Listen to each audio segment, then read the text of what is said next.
Oke, kita mulai ya.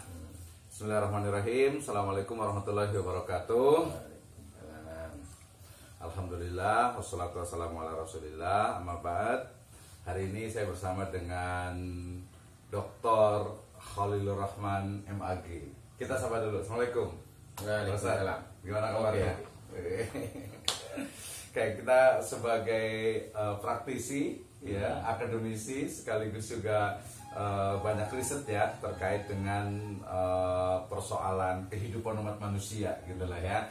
Jadi kan kita sebagai manusia itu kan banyak sekali permasalahan yang dihadapi nih ya, baik dari mulai remaja, kemudian juga mungkin remaja akhir, kemudian ketika akan menikah, ketika sudah menikah gitu ya, itu selalu dihadapi dengan berbagai permasalahan.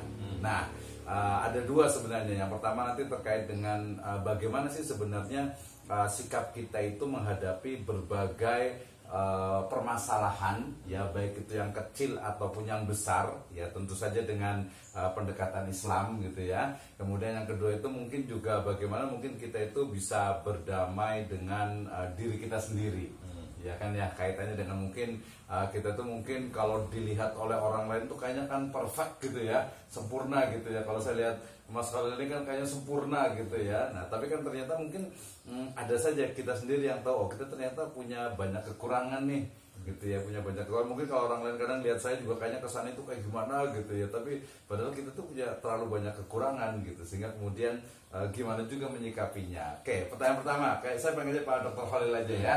Oke, Dr. Khalil, pertanyaan pertama. Jadi terkait dengan bagaimana sih sebenarnya kita menghadapi ya berbagai permasalahan yang ada atau yang kita hadapi dalam kehidupan. Silakan. Ya, makasih Pak Dr. Misno. Jadi dalam kajian konseling, hidup itu masalah. Iya, hidup itu masalah ya. Hidup itu masalah. Kalau kemudian kita nggak mau punya masalah, maka solusinya tidak hidup. Nggak usah hidup. Nggak usah hidup. Oke. Itu yang paling dasar dulu. Hidup itu adalah Masalah. Sehingga kita hidup itu sebenarnya meniti masalah satu ke masalah yang lain dalam teoritisnya. Jadi contoh kasus kalau di kalangan mahasiswa misalnya, dia jadi mahasiswa mengeluh karena tugasnya banyak. Iya, betul. Kalau mau nggak ada tugas nggak usah jadi mahasiswa. Iya.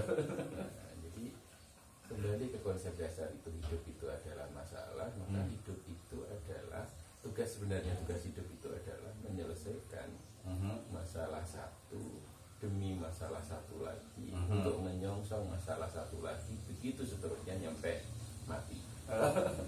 Sehingga secara teoritis kalau kita punya masalah maka harus diselesaikan. Betul. Harus diselesaikan, tidak kemudian lari ke masalah lain, tidak menyelesaikan masalah baru, atau meninggalkan masalah lama, mencari masalah baru, kemudian mengharapkan yang lama itu selesai dengan sendiri. Karena teorinya itu tadi, hidup adalah masalah, berbasis dari situlah maka kita kalau lari dari masalah jadi tambah ruwet. Makanya kita satu selesai gitu. Kalau selesai apakah kemudian nggak ada masalah? Ada masalah. Ada lagi. Masalah baru lebih banyak. Lebih banyak ya. Masalah baru lebih banyak, lebih bervariasi. Dari situlah kita semakin pintar dalam hidup itu. Masya Allah. Definisinya pintar ya gitu ya. Minimal kalau dalam konseling kita bisa lebih beradaptasi dan sehat mental. Karena di dalam kategorisasi kejiwaan itu orang yang sehat mental adalah orang yang mampu beradaptasi dengan lingkungan manapun, dan kemudian mampu bersahabat dengan masalah yang dihadapi. Maka kalau hidup itu adalah masalah, maka jangan dihindari, tapi bagaimana masalah itu dihadapi dengan dewasa. Teorinya kan gitu. Terus kalau kemudian kita kembali lagi ke masalah itu tadi, kenapa masa hidup itu adalah masalah? karena kita punya ambisi dan keinginan. Sebabnya itu ya. Sebabnya betul. Coba kalau kita nggak punya keinginan, nggak ada masalah, aman, terkendali. Tapi namanya manusia nggak mungkin kan ya, pasti ada masalah gitu ya. Ada namanya orang dengan gangguan jiwa. Itu nggak ada masalah tuh. Nggak ada masalah. Mereka malah nggak ada masalah gitu ya. Karena orang dengan gangguan jiwa itu dia loss semuanya dari apapun. Dia nggak berpikir apapun, nggak berpikir buruk. Dia makan seadanya juga nggak berpikir ini nanti mules, nanti kembung apapun. Maka pikiran positif itulah yang membuat kemudian dia menjadi pede dengan hidupnya. Dia nggak takut sama siapapun karena dia nggak pernah berpikir relasi, nggak pernah berpikir konsep-konsep yang rumit. Maka hidupnya sesederhana itu. Maka kalau kita belajar hidup dari orang gila, sebenarnya hidup yang nothing tulus, hidup yang damai sekali ya. Kedamaian hidup orang gila itu. Mungkin apa adanya gitu, jadi orang gila aja. Apa adanya, nggak butuh keinginan, nggak butuh privasi, nggak butuh privilege mereka itu. Iya betul. Itu yang membuat mereka kadang juga jarang saya lihat itu orang gangguan jiwa itu sakit. Iya, mereka hujan-hujanan gitu, makan kadang dari tempat sampah gitu tetap sehat gitu ya. Kenapa kemudian kita manusia yang tidak OGDJ itu kemudian banyak masalah, stres, depresi? Ya karena itu tadi kita punya keinginan dan teori keinginan itu semakin berharap semakin kecewa, tidak berharap tidak kecewa, sedikit berharap sedikit kecewa. Maka kemudian semakin kita banyak berharap, teorinya semakin banyak kecewa. Gitu. Oke, jadi hidup itu adalah masalah. Kemudian kalau nggak mau ada masalah berarti jangan hidup. Kemudian hidup juga bahwa masalah itu dari satu masalah ke masalah yang lainnya dan seterusnya, tidak ada habisnya. Masalahnya adalah keinginan kita ya.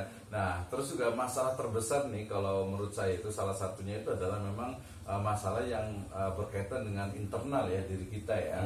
Artinya tuh mungkin kita itu punya kekurangan gitu ya.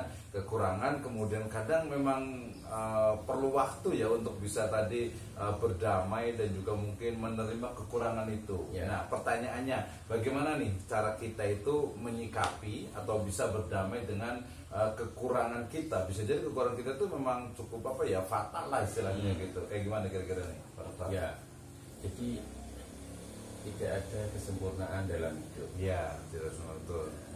Dan belajar menjadi sesuatu yang harus, atau dalam konsep Islam belajar sepanjang hayat. Belajar sepanjang hayat ya, jadi terus di ya. satu sisi nggak ada kesempurnaan, di sisi lain belajar sepanjang hayat. Maka disitulah kita dituntut menjadi manusia pembelajar sesungguhnya. Jadi tetap belajar ya. Tetap belajar apapun. Makanya saya dulu pernah diwasiati orang sepuh gitu kan. Siapa tuh wasiatnya tuh? Wasiatnya itu sepele, karena saya dulu itu kan suka filsafat, suka macam-macam gitu kan. Ya, bagus lah, saya juga ngajar filsafat juga itu. Itu biasanya kalau sudah orang filsafat, senang logika, itu kan nggak senang pada hal-hal yang, atau menafikan hal-hal yang mistis kali ya, nggak logis lah ya, betul. Makanya dulu itu saya pernah saat seneng-senengnya logika dan menafikan yang non logis itu, kemudian dipesenin seorang kiai seperti itu, silahkan sekafir apapun Anda, tapi jangan pernah berhenti baca. Karena saat kemudian sudah berhenti baca, itulah kita memutuskan pemikiran kita menjadi sesuatu kebenaran absolut. Saat kita liar apapun, tapi kalau kita masih tetap baca, maka ada input yang kita dapat. Maka suatu saat revisi perilaku, revisi pemikiran, revisi perasaan akan selalu muncul. Betul. Dalam konteks itu tadi, maka saat kemudian masalah muncul, saat kita punya problem pribadi, saat kita merasa punya kekurangan, maka yang harus kita kejar sesungguhnya, apakah kita harus menuruti semua yang kita persepsikan? Betul. Apakah kita harus menuruti kepuasan itu? Nah, Makanya di konsep Jawa itu ada konsep semeleh, ikhlas dan pasrah itu. Konsep semelehnya itu. Semeleh itu apa tuh semeleh itu?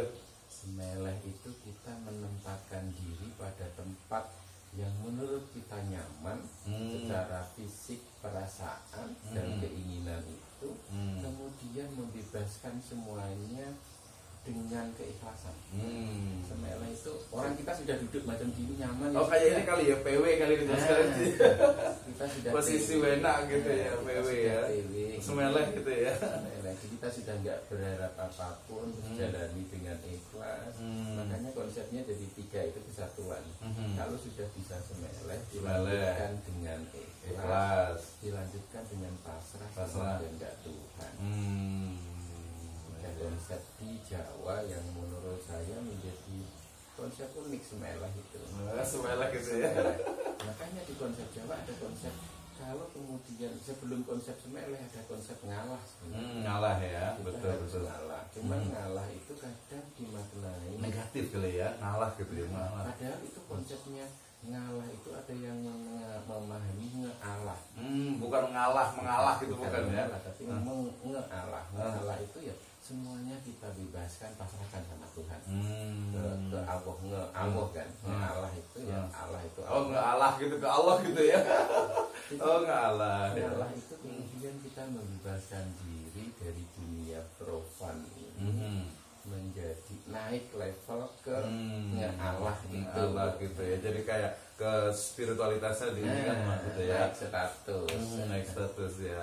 Oke, tadi kan berarti memang ini ya mungkin sebenarnya lebih kepada memang istilahnya itu kita menerima apa adanya gitu ya diri kita gitu, kemudian juga merasa mungkin ya sudah mungkin posisi nyaman di sini gitu ya. Tapi itu kayaknya agak sedikit ini juga ya Pak Dokter nih ya. Jadi ketika misalnya nih seseorang nih ya mungkin kita kaitkan dengan konteks agama gitu ya. Misalnya seseorang itu dia merasa nyaman di satu posisi, di satu status misalnya gitu ya. Tapi ternyata kadang tadi bertabrakan dengan istilahnya itu nilai-nilai agama. Nilai-nilai agama nih gitu ya. Misalnya nih, mohon maaf nih, misalnya seseorang itu dia nyaman itu apa ya? Mulai dari mungkin kalau keluarga itu mulai dari tidak menikah, ada juga sekarang tren itu yang child free gitu ya. Mohon maaf nih ya, child free itu misalnya gitu. Nah, nggak menikah misalnya gitu ya, nggak menikah. Kalau child free kan itu beda lah. Nah, dia nyaman seperti itu gitu ya. Nah, apakah ini juga tetap harus dijalani atau nilai-nilai syariatnya itu tetap berjalan atau seperti apa nih? Nah, yang paling gampang itu konsep kanseling Islam. Itu sangat banyak bertabrakan dengan kanseling Barat. Oh gitu ya, iya pasti gitu ya kanseling Islam ya. Contohnya? Kanseling Barat itu kita sebagai kanselor boleh melakukan intervensi pada klien. Intervensi ya? Ya, intervensi. Jadi bahasanya intervensi ya. Di dalam laboratorium kanseling saat kita buka praktek itu harus kedap suara. Iya, kedap suara. Harus berdua-duaan. Betul. Harus kita berempati, mendengar aktif macam-macam. Iya betul. Yang kadang kalau sudah ada kenyamanan menjadi ada perasaan. Iya betul. Apalagi kita jawab kliennya. Iya betul. Kedap suara, bisa intervensi itu kita bisa ngasih sentuhan-sentuhan. Betul. Iya. Secara etis boleh di dalam kanseling Barat. Iya betul lah. Kalau itu di kanseling Islam. Iya betul. Kalau kayak di mana kayak di Jepang aja itu kan ada ini malah apa jasa untuk apa memeluk gitu kan ya. Kalau itu dilakukan oleh konselor Islam, wah. Iya bahaya juga kan bertentangan gitu ya. Bisa berdua-duaan, bisa menyentuh non mufri. Betul gitu. Apalagi kemudian di dalam itu kita bisa lebih intervensinya bisa lebih gitu ya betul. Nah dalam konteks-konteks yang kayak begitu maka bisa kita tidak bisa menafikan memang ya tuntutan profesi dan tuntutan keilmuan tuntutan nilai-nilai itu kadang memang maka kemudian kadang bertabrakan karena itu ya pilihan itu menjadi hal yang logis untuk kita pertaruhkan sebagai manusia. Kita mau milih yang model apa, tetapi kita harus bertanggung jawab di aspek itu. Makanya dalam indikator kanseling itu Pak Dr. Misbah, jadi kita konselor Islam itu konsepnya atau dalam konsep konselor secara murni kita tidak ngasih solusi.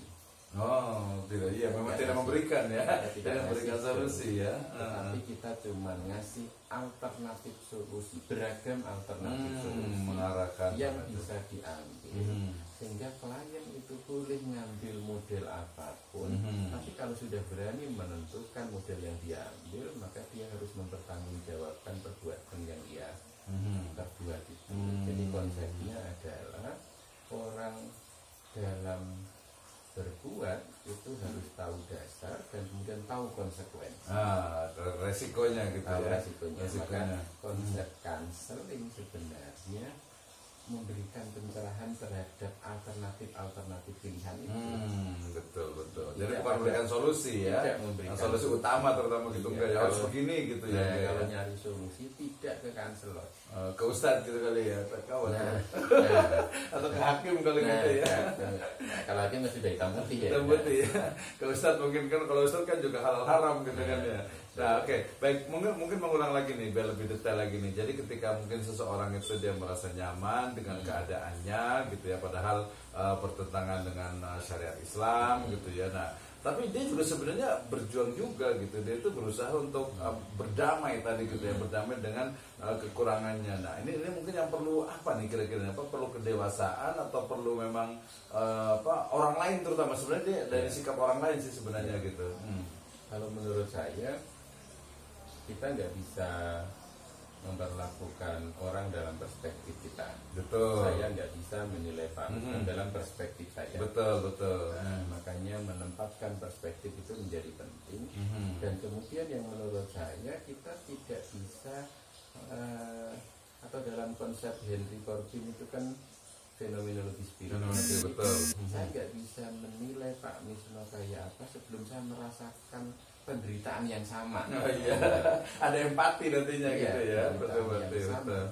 Oleh karenanya kemudian dalam konteks macam itu kita nggak bisa apa-apa. Ya sudahlah kita itu tadi. Semalah itu. Yang penting kita mencoba progres atau tumakninah terhadap kebaikan yang kita yakini. Kalau misalnya di satu sisi, misalnya contoh kasus yang paling gampang misalnya ya. Perselingkuhan itu kan ya hal yang dianggap umum. Iya betul. Nah dalam konsep perselingkuhan itu kemudian mau dimaknai seluas apa dan sesempit apa. Betul. Kalau perselingkuhan dimaknai berdua-duaan di luar ikatan pernikahan, maka itu kan kemudian menjadi hal yang lumrah banyak. Iyalah betul. Makanya kemudian adakah kemudian dalam definisi kemudian banyak. Maka menurut kita misalnya ada orang-orang yang kemudian mencoba mengatasi kejenuhan rumah tangganya dengan alternatif itu dengan tidak melanggar moral utama yang syariat banget lah gitu ya. Melanggarnya moral pikiran low gitu lah ya, nggak sampai ke high gitu ya. Makanya kemudian ya kita mau ke sesuatu tempat itu nggak bisa ditarik dari lurus kan. Betul. Kita harus belok kiri, belok kanan, belok kiri, kadang berhenti, kadang rada kencang. Tetapi yang terpenting adalah kita tidak melanggar rambu utama itu. Nah, kita belok kiri yang masih bisa ditolerir secara perspektif pribadi paling kecil. Iya betul. Atau syukur-syukur bisa perspektif moral, perspektif agama, perspektif budaya. Misalnya itu lebih aman. Lebih aman ya. Kalau memang tiga itu nggak bisa ya sudahlah kita menetapkan standar pribadi yang tidak bisa kita tolerir. Contoh kasus misalnya buaya. Itu dimaknai sebagai simbol ketidakbaikan. Iya. Kesannya ya. Ketidaksetiaan. Tidak setia. Betul. Tetapi buaya punya konsep setia yang menurut kita perlu diacungi jempol. Betul. Dia tidak melakukan seksual tanpa pasangan sahnya. Selain pasangan. Dan itu juga setia sebenarnya itu kan ya, kalau buaya sebenarnya itu setia ya. Makanya kemudian di daerah Jogja kan, Jakarta Utara. Oh iya betul, ada roti buaya kan ya. Simbol kesetiaan saat pernikahan. Kenapa kemudian buaya dipersepsikan negatif? Karena dia pemakan segalanya. Mau dikasih ayam oke, mau dikasih apa oke, mau dikasih apapun dimakan. Nah dalam konsep itu sebenarnya kita tidak membenci buayanya itu, tetapi sifatnya adalah buaya misalnya. Nah, maka kemudian itu yang kemudian dimaknai menjadi kesetiaan seksual. Maka ukuran-ukuran kecil itu yang kadang kita butuhkan untuk mempertegas pilihan. Nah, tapi kan kadang ini saya potong nih, apa namanya? Karena memang tadi kan ya oke lah. Jadi mungkin istilahnya itu kalau bahasa apa simpelnya itu adalah ya mungkin melanggar tapi tidak melanggar banget gitu ya. Nah tapi ternyata kadang banyak juga orang nih dia memang melanggar banget gitu kan, melanggar banget gitu. Istilahnya kalau bahasa agama sudah pokoknya udah bertentangan lah dengan agama gitu tadi sebutkan. Nah kira-kira kayak gimana? Apakah harus ya udah saya batasi di situ atau mungkin dia saya mungkin memang ada masih di ruang ini tapi mungkin berusaha mungkin tadi dengan bertambahnya masa itu akan berubah atau seperti apa tuh? Ada hal yang memang di luar batas kuasa logika misalnya. Perilaku-perilaku yang memang di luar batas yang mampu kita kendalikan. Contoh kasus misalnya kalau anak muda itu ya masturbasi itu menjadi hal yang lumrah biasa gitu kan ya bagi insan belum menikah karena itu adalah tuntutan biologis metabolistik. Lantas kemudian apakah kemudian kita harus mengangkat itu menjadi sebuah metabolistik atau kita harus tetap menyalurkan hasratnya itu dengan cara tidak bagus atau kemudian kita ngambil jalan tengah. Tidak bagusnya diambil tetapi juga tidak melanggar banget misalnya kalau masturbasi tidak ke seks bebas lah istilahnya ya. Nah dalam konteks-konteks macam itu menurut saya memang nggak bisa dipertegas secara aturan. Maka menurut saya kalau konsepnya kayak begitu kita juga nggak bisa memvonis orang lain kan. Iya sih betul kan beda deh mana tadi. Makanya kemudian kalau menurut saya lebih ke memperbarui komitmen terhadap Tuhan, komitmen individu terhadap Tuhan. Makanya kan kadang ada novel itu kan Tuhan izinkan aku berbuat dosa. Iya betul. Kadang sebagai manusia kita itu ya ibadah sama Tuhan. Tetapi kadang sebagai manusia kita pengen nyoba lah dosa-dosa itu. Tapi ya semoga tetap dimaafkan dan tetap menjadi hamba Tuhan. Ya kalau betul juga Tuhan yang berdosa. Tapi memang konsep tadi ya agak sulit sekali konsep antara tadi dengan oke lah kebutuhan biologis misalnya gitu ya kemudian. Tapi tadi mungkin banyak orang bukan hanya itu saja tapi dia memang istilahnya dia bahasa agamanya itu dia memang berzina gitu kan ya berzina gitu. Nah itu pada batas itu sebenarnya kayak gimana sih konseling Islam ini mungkin pertanyaan terakhir nih karena udah cukup banyak nih. Jadi gimana nih ketika orang misalnya dia itu anggap saja baik menikah atau sebelum menikah ataupun sudah menikah dia berzina gitu kan ya. Nah kemudian kira-kira ini udah ada pernikahan dan sebagainya misalnya. Nah kira-kira gimana konseling Islam itu menjawabnya gitu? Apakah istilahnya itu ya menghormatinya atau mungkin